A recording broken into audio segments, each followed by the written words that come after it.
In Colombia, a judge ruled that Alvaro Uribe must go to trial for the crimes of bribery of witnesses and procedural fraud. In El Salvador, more than 1,500 minors were detained since the emergency state began in the country on March 27th. Iraqi Parliament Speaker Mohammed al-Halbouzi arrived in Tehran on an official visit on Wednesday, where he met with top Iranian official Mohammad Bagher Khalibaf to discuss bilateral ties with the neighboring country.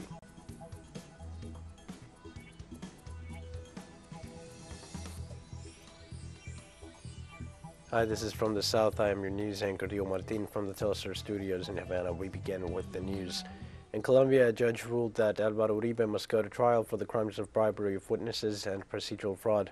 This decision gives the green light to the trial against the former president and rejects the request made by the Attorney General's office, which in 2021 argued that there was no evidence against the Democratic Center leader, a decision that was dismissed by Judge Carmen Elena Ortiz Raza. The process for alleged witness manipulation against the former president began more than 4 years ago, when the Supreme Court of Justice refrained from investigating Senator Ivan Cepeda, who was denounced by Uribe for allegedly offering benefits in prisons in exchange for testimonies that implicated the former president in criminal conduct.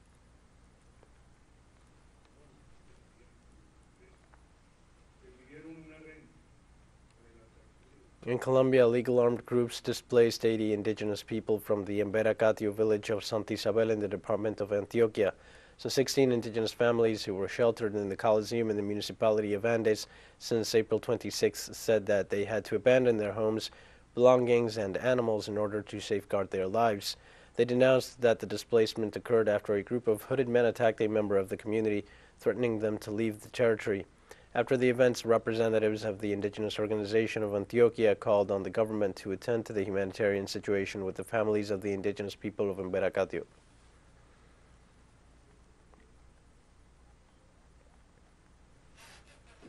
Organization of Antioquia, we call the entities of the national government, the People Defenders Office, the Indigenous Management of the Government of Antioquia, and national and international human rights defenders to provide special accompaniment to the indigenous families who are currently in a situation of displacement in southwestern Antioquia. In Colombia, the group of 11 retired military appearing at the hearing of the Special Jurisdiction for Peace acknowledged and apologized to the families of the victims of extrajudicial executions. During the judicial activity and the proceedings being carried out by the JEP for human rights violations in the framework of the armed conflict, the former servicemen before the judges and the victims to recount and accept one by one their responsibility for war crimes, homicide, and forced disappearances. In their testimonies, they revealed that for the crimes of the so-called false positives in Catatumbo, they murdered innocent people and indicated that each action committed was to give results to the high-ranking officers of the armed forces.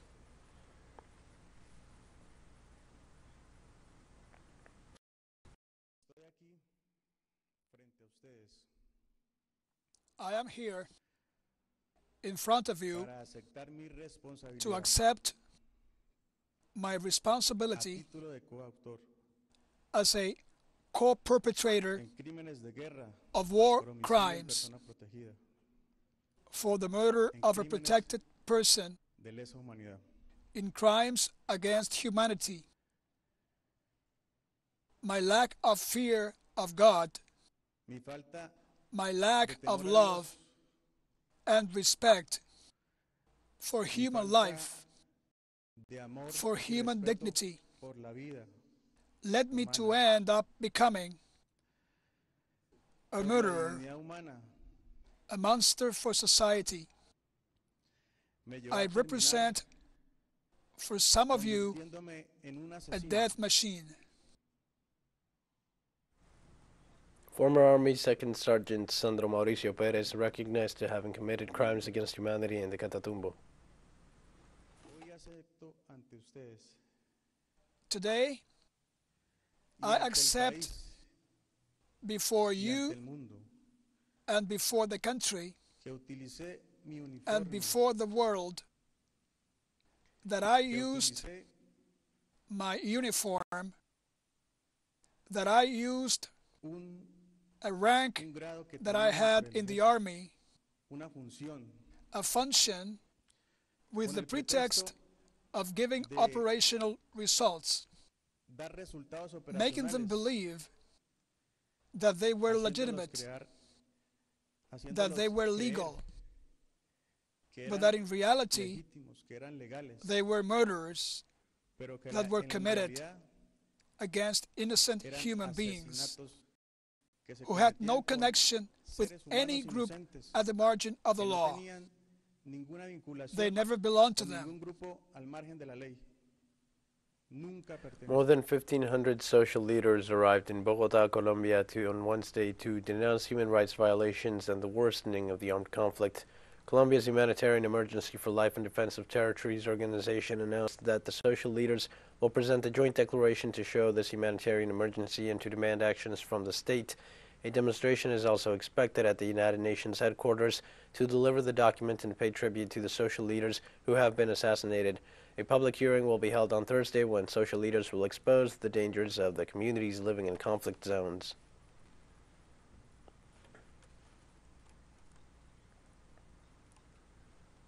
And also in Colombia, the nation's Liberal Party will support the campaign of Equipo por Colombia's presidential candidate Federico Gutiérrez. The official announcement was made by the former president and director of the party, Cesar Gaviria, who had a 4-hour meeting with the presidential candidate on Tuesday. The statement definitively closes the possibility that liberalism, at least at the institutional level, backed the candidacy of Gustavo Petro. Petro said this decision is regrettable and thanked the support of at least 14 liberal congressmen to the historical pact campaign.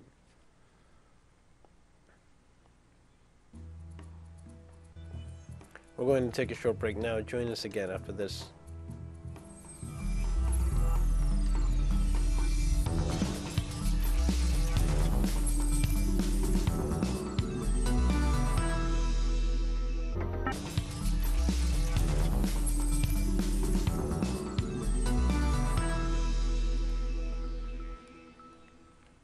Hello and welcome back to From the South. In El Salvador, more than 1,500 children were detained since the emergency state began in the country on the 27th. They have been detained according to a detention report validated by human rights defenders between March 27th and April 20th. Authorities detained an average of 65 youths per day. The document stated that of the total number of minors detained, some 1,367 are male and 253 are female. According to the investigation, the largest number of detainees is concentrated in the department of San Salvador, with a total of 1,121 captured, followed by San Miguel and Santa Ana with 201 and 155 respectively. The report also warns that the youths will remain in provisional detention while the authorities resolve their legal situation.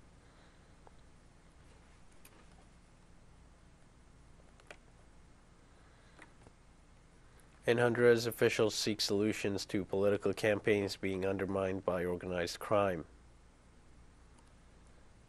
Preventing from getting into public offices people, criminals, who are part of the organized crime. At this moment, Honduras still has organized criminal people in the government structure, and we have to eliminate that. In fact, this is why the nominating board is so important. That will determine who will be the 15 members of the Supreme Court of Justice.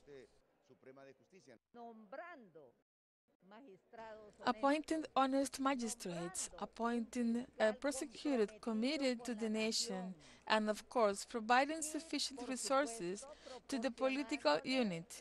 That cleans up. And the parties are in the duty to make a cleanup.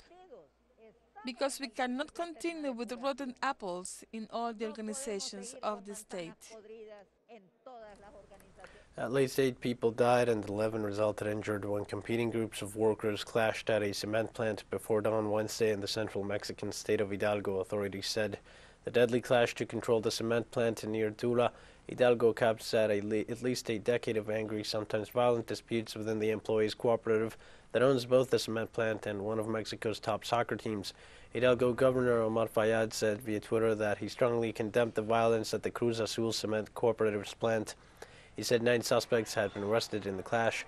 Authorities only identified those involved as 2 groups of people, but local media said the clash was related to a long-running leadership dispute at the cooperative.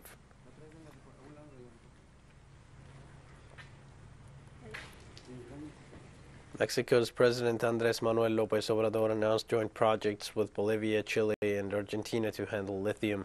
The Mexican president indicated there are ongoing talks with the governments of those countries for a meeting to share experiences on the handling of lithium, both in territories where the mineral is nationalized as well as in those where it is not.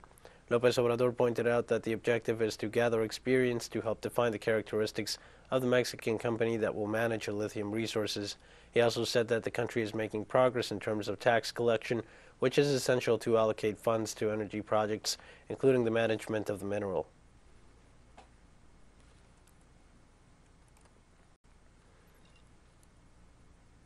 The United Nations Human Rights Committee concluded after 6 years of investigations that former Judge Sergio Moro was biased in his trial of former Brazilian President Lula da Silva in the context of the Lava Jato operation.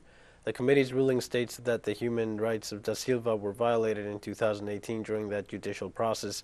The decision will be published on April 28th and represents an international blow to Bolsonaro's administration.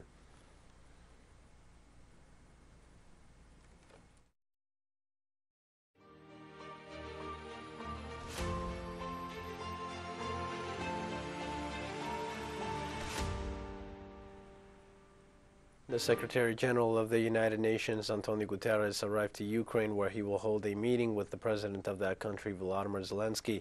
The UN Secretary General said that after visiting Moscow, he arrived to Kiev to continue working on the expansion of humanitarian aid and the evacuation of civilians from conflict zones. Guterres held talks on Tuesday in Moscow with President Vladimir Putin and Foreign Minister Sergei Lavrov, where the Russian president stressed that his country does not refuse to negotiate with Ukraine and hopes to reach peace agreements through diplomatic ways.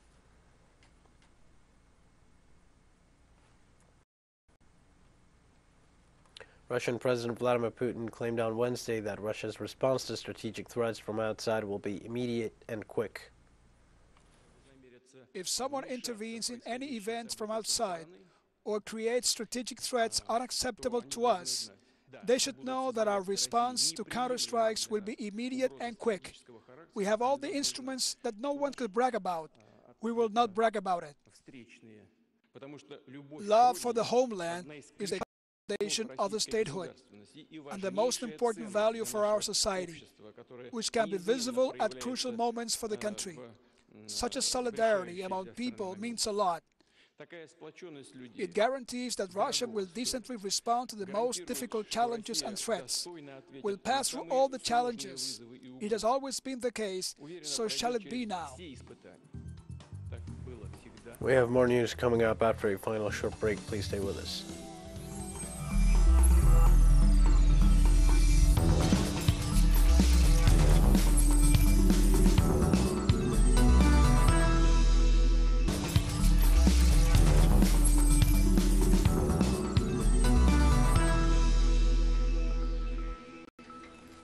Hi and welcome back.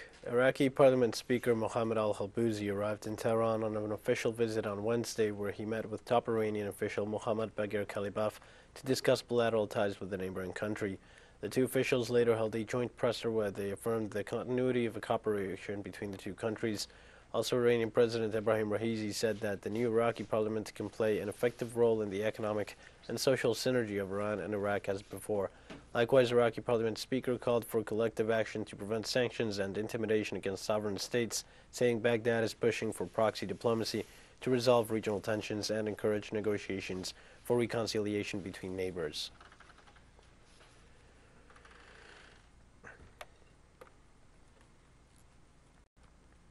In Lebanon, citizens protested against a capital control bill that was to be debated in the country. The protesters gathered in front of the parliament building in the center of the capital, Beirut, to demonstrate their rejection of this bill, which aims to establish exceptional and temporary controls on bank transfers and cash withdrawals, and adds restrictions to the amounts that individuals and companies can withdraw from their accounts.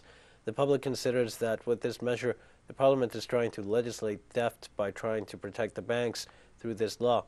The parliamentary session dedicated to debate the bill did not take place due to lack of quorum, as several parliamentarians rejected the law.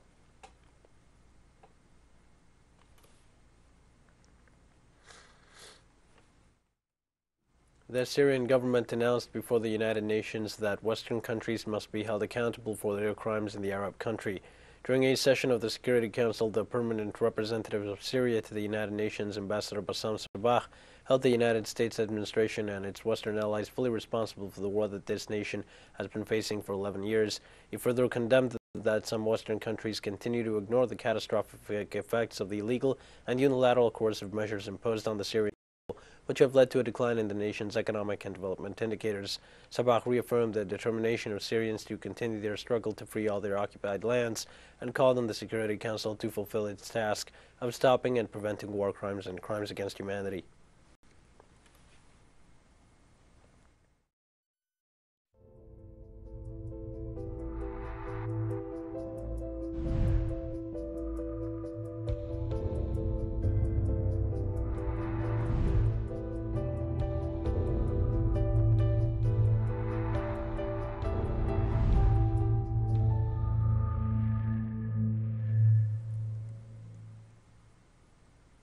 In South Africa, there is a new wave of COVID-19, according to the Center for Epidemic Response and Innovation. The number of new infections in the last 24 hours is still up compared to the last few days, with more than 5,000 cases and 15 deaths, according to the National Institute of Communicable Diseases.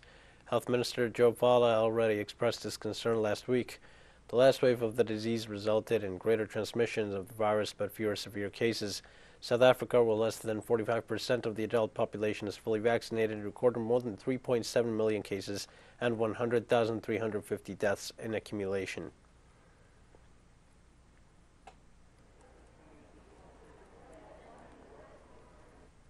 Ugandan health authorities announced Wednesday the elimination of the mandatory use of face masks in open, uncongested places for those vaccinated against COVID-19.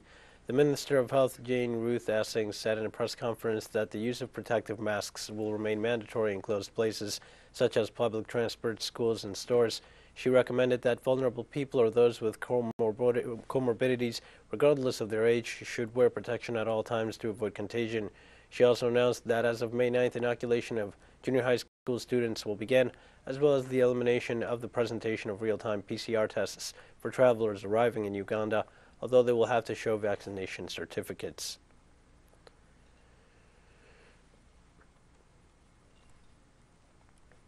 In Ghana, the push towards community vaccination increased at a time when the country still faces the threat of rising infections as well as vaccine hesitancy. The government is pushing to inoculate around 23 million out of a total of 31 million people and prepares a new strategy to reach the goal. The community vaccinator, Doretta Connie, said that the house-to-house vaccination is more effective because most people, when they come to the facilities, see a lot of queues and they don't get the vaccination on time. Ghana registered over 160,000 cases of COVID-19 and at least 1,445 deaths so far.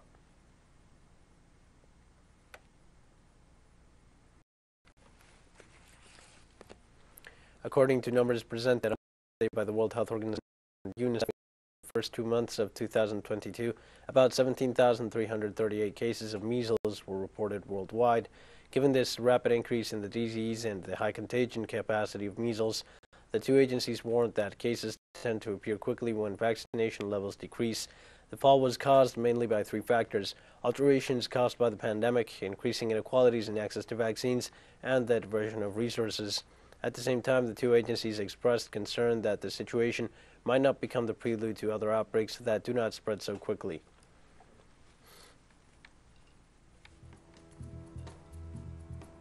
We've come to the end of this news brief. Remember, you can find these and many other stories on our website at TeleSUR English. You can also join us on social media for all the latest news. We're on Facebook, Twitter, Instagram, and Telegram. For TeleSUR English, I am Leo Martin. Thanks for watching.